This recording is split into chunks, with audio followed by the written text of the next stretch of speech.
Getting guns shipped right to your door. A proposed rule change is looking to make that a possibility. The existing rule blocking those shipments has been in place for nearly 100 years. The direct-to-home delivery proposal would allow licensed dealers to ship guns through the mail. However, the buyer still needs to complete a background check, a waiting period, and verify their ID.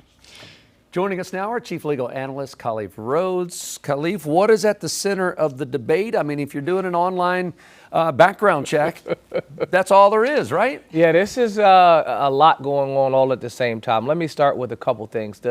What's happening is this is a proposed rule change. You guys said that at the intro, and I want to make sure I'm clear. This isn't law. This is a proposed rule change. The Department of Justice argues that because firearm laws vary from state to state, law-abiding gun owners may have difficulty transporting handguns across state lines for constitutional protected purposes such as self-defense, hunting, or target shooting. And so they're arguing because it will pose some kind of infringement on your Second Amendment rights. Now they have this ability to create this rule that circumvents what Taylor mentioned in the read-in, 100-year-old, almost 100-year-old, 1927-year-old law that, what is it, 18 USC 1715, that states a number of things that firearms, pistols, revolvers, short barrel shotguns, and other things like that are non-mailable. So there's a couple things at issue. I'll address what they said specifically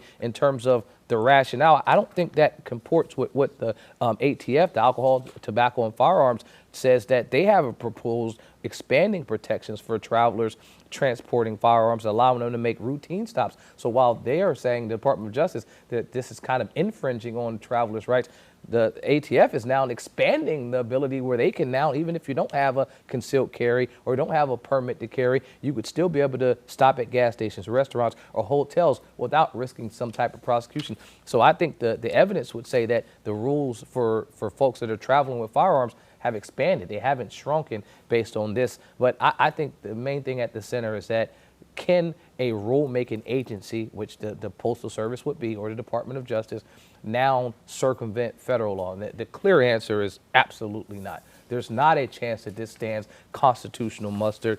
Congress has been pretty clear with this. This is not a rule. This is the law. So you can't now say, well, we're going to create a rule that goes around what Congress does. It's just, I mean, multiple cases. Chevron versus Natural Resources is probably the clearest example. If Congress has spoken clearly, which they have here, case law says both the courts and agencies must follow statute. I think this is dead on arrival. Yeah, and I was just going to ask, do you see this proposal facing kind of legal challenges and what exactly they would focus on? Would there be anything else? I don't need a crystal ball to know if it's going to find legal challenges. 22 states attorney generals have already filed and sent a letter to the Postal Service saying, don't do this. Why? Because they read the same thing that I read, that law that says you can't do this. And so if Congress did this, we'd be having another conversation. I'd say, hey, Congress said they're going to make this change. They're going to get rid of the non-mailable firearm, pistol, and revolvers. Then this would be a non-issue. But if you're going to circumvent Congress, there is no case law that supports there. There's no court in this rendition of the Supreme Court or any other one that would allow an agency to go around what Congress has already said. So I think there is absolutely no chance. Yeah, this is a proposal. Comment section has ended. Yeah, this is letting us know what they anticipate coming forward with. But there's no legal basis to make this happen.